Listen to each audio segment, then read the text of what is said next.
Greetings, and in this short video presentation, we'll be taking a look at how we go about configuring a DHCP server using Linux. The Dynamic Host Configuration Protocol, DHCP, is a network protocol that enables a server to automatically assign an IP address to a computer from a defined range of numbers called the scope, configured for a given network. I have logged on to my Fedora server as the root, and I have performed the update to ensure that I have the latest and the greatest packages from the Linux repository. Once the update has been completed, I am then ready to proceed on with installing the DHCP service or daemon. So to do this, I'm going to use the DNF command. So I've typed in DNF space -y install DHCP, and I hit enter. And I've already installed this particular service, so it's just going to come back and let me know that there's nothing for it to do. The main file that we need to be concerning ourselves with for this particular lab is going to be the dhcpd.config file. The path for the dhcpd.config file is located up inside of the etc/dhcp folder. We can use the cat command to get some more information about this particular file. And if I just hit enter, it tells me where I can get more information about the dhcpd.config file. We're going to go ahead and change directories over to where this example file is actually located. So I've typed in CD, and I've just copied and I've pasted in the path to where we can find this example file. Now notice that my prompt has changed to let me know that I'm now over inside of the DHCP-server directory. To view the contents of this example file, we can use any text editor. We can use Vi, we can use gedit, we can use Nano. I'm going to use Nano, and I've gotten in the habit of using it with the -C switch. This allows me to see what numbered line I am on when I place my cursor anywhere inside of the text of that particular file. So I'm going to go ahead and just hit enter, and now we have the contents of the dhcpd.config file. Feel free to examine the contents of this example file, and when you're ready to exit, just hold down the control key and hit X. That'll take you right back to the terminal prompt. In this next step of the lab, we need to copy the example file over to the main DHCP directory. In this next step of the lab, we need to prepare to copy the example file over to the main directory for the DHCP service. To begin this process, the first thing we're going to do is rename the existing dhcpd.config file that's in the etc DHCP folder to something else so that we don't overwrite it when we move the example file into this directory. To do this, I'm going to use the move command.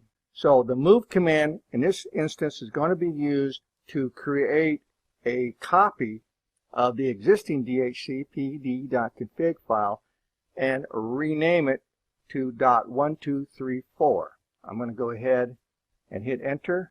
It comes right back to the prompt letting me know that the command completed successfully. With our original dhcpd.config file successfully backed up and renamed, we are now ready to copy over the example file and have it called dhcpd.config. For that, I've copied in this long command, which you can get from the lab file, and you can just copy and paste this into the terminal. Once the command has been put into the terminal, we're ready just to hit enter, and we come right back to the prompt letting us know that the command completed successfully. To verify that we have not overwritten the original dhcpd.config file and that we have copied over a new version for the dhcpd.config file, we can change directory over to the etc/dhcp directory and do an ls command to see what the contents of this directory actually are. To do this, I've just typed in cd, give it a space, /etc/dhcp. I'm going to go ahead and hit enter. Notice that my prompt changes to let me know that we are now inside of the DHCP directory. I can now type in ls, and I can see the contents of the directory itself. In this next step of the lab, I'm going to show you how to get your DHCP server up and running as quickly as possible by editing the existing dhcpd.config file, which we've already backed up. We're going to be using the Nano text editor for this step, and again I'll be using it with the -C switch. So I've typed in nano space -c, and I've given it the path for the file that I want to edit, which is the DHCP-d.config file. I'm going to go ahead and hit enter. That opens up the existing DHCP-d.config file. What I do is I go in here and I take out everything that I don't want. And I'm going to show you, I'm going to do this step by step for you. Now, first off, everything that has a shebang in front of it, and that is the pound sign, is not being looked at or being parsed by the DHCP server. That's being ignored. Now, this particular file is not being used by the DHCP service because down here we have this line where it says authoritative. If that is commented out, then the entire file is going to be ignored by the DHCP-d service. So what I'm going to do now is I'm going to go up here and I'm just going to start taking out all these lines until I get down to a certain part of the file. So when we get down to a certain part of the file, then yes, we're going to leave that white text in there because I want to show you how to build this particular scope that we're going to be using for this step of the lab. When I get down to this line right here where it says a slightly different configuration for an internal subnet, this is where you have to pay attention because this is your scope. So everything in here you can leave and you can just modify it, or you can just copy it into a text file, modify it, and then copy it back in. There's a number of different ways to do it. But the reason I leave this information inside of this particular file is because if anything is out of place, that is to say any character, anything in this file is out of place, it will prevent the DHCP-d daemon from starting.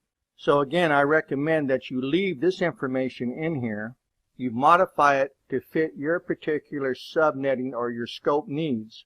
For instance, you want to put in your correct IP address. You want to put in your correct range of IP addresses that you want the DHCP server to hand out. You want to make sure that you hand out the correct domain name. You want to make sure that you hand out the correct IP address for the routers and for your broadcast and for your other information. For instance, you may want to hand out information about your DNS servers or your name servers. You can leave the default lease time and the maximum lease time. That's fine. You don't have to mess with that unless you feel a need. But everything else in here pretty much needs to be modified to fit the needs for your scope, for your network. So I'm going to continue on down in the file, removing the rest of the white text in here. And when we come back, I will show you how I'm going to go up inside and configure what remaining white text we have. Now that I have removed all of the unneeded white text from my DHCP-d.config file, I'm now ready to go ahead and make this DHCP server authoritative for the domain.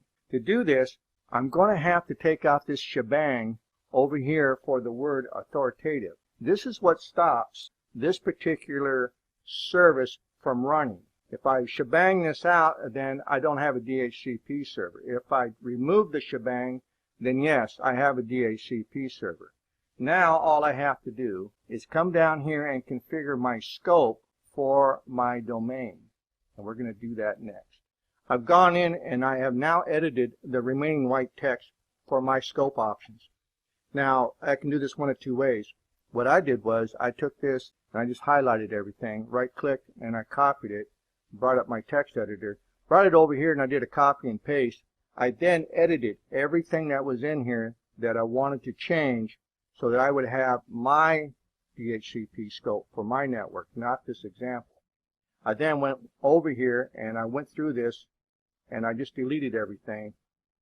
Made sure my cursor was in the right place. I right-clicked and I pasted the contents of my text file back in here. Now that's the only white text that we have in here besides the word authoritative. That's it. So now this DHCP server is ready to go, except for one more thing that we have to configure, and that is our network adapter. So before I configure my network adapter, I have to choose an IP address for this network adapter for this machine. Now there's something else you need to know. This machine only has one network adapter. So I don't have to declare up here inside of this DHCP-d.config file which adapter to use for handing out DHCP information. But if I did have more than one adapter, up here at the top of this file, I would have to declare which network adapter I want the DHCP information handed out through. To declare which network adapter to use if I have more than one, I would go to the top of my config file. I'm going to hit enter, come back up, and what I'm going to do here is I'm just going to right click. I'm going to paste this entry here called DHCPD ARGS equals, and then it's followed by the name of the adapter. So you get rid of the pound sign, and now I'm going to go back down here and I'm going to add in another pound sign so that I have the shebang where it needs to be. So I'm telling the DHCPD.config file that you will use this certain adapter if I have more than one adapter. So I've got this, and I've got this, the authoritative, to turn it on, and now I have my scope. That's all we require, with the exception of configuring our network adapter. Now you got to make sure you configure the right network adapter. If I go up in here and I declare a certain network adapter, that's the one I have to configure with an IP address from this particular range. We're now ready to go ahead and save the changes we have made to the DHCPD.config file and move on up to our adapter and configure it accordingly. So to do this, I'm just going to go ahead and hit Control X. It's going to ask me, do you want to save the modified buffer? I'm going to say Y for yes, and I'm going to hit enter, and we're done. Go ahead and close out my terminal. Now I'm going to go over here and open up my network adapter. And in this configuration, what we're going to do is go in and set a manual or a static IP address. This is one of those things that's particular to a Linux DHCP server.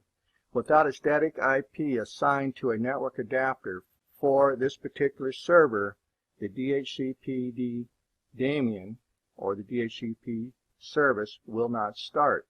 So that's why we have to do this. So I'm going to go up here, I'm going to select manual, and I'm going to go in here and assign the correct IP address. The IP address also must be from the range of IP addresses inside of your scope. So I've gone ahead and I have configured this network adapter with the correct settings. Now for all this to take place, I'm going to have to go down here and say apply. And now what I have to do is I have to go up here and I have to turn it off, and then I have to turn it back on for the settings to take effect. So my range for my DHCP scope started at 100, so I took the first available IP address and assigned it to my DHCP server. Now we're almost done. We just have to do a couple of more things, and what we're going to do now is we're going to check our DHCPD.config file for any syntax errors. Then we're going to restart the DHCPD service. There is one additional thing that we need to do, and that is to make an exception up in the firewall for DHCP. To do this, I'm going to use the firewall-cmd command, and I'm going to add the DHCPD or the DHCP service and make it permanent. I'm just going to hit enter, and it comes back, and you want to see that success command. Now what we have to do is reload the firewall. So I've used the same firewall-cmd command, and I followed that up with the -- reload, and we're now ready to proceed on with checking the syntax for that DHCPD.config file. To check for syntax errors, we're going to use the DHCPD --t, and then we're going to tell it to go up and find the DHCPD.config file and check it for syntax errors. I've already typed in the command. I'm going to hit enter, and what we're looking for here is no errors, and I don't see any. If there's any errors in here, it'll tell you that an error was found on such and such a line, and it gives you the line number, and then you can use nano with that -c switch to go up in there and find the error and correct it.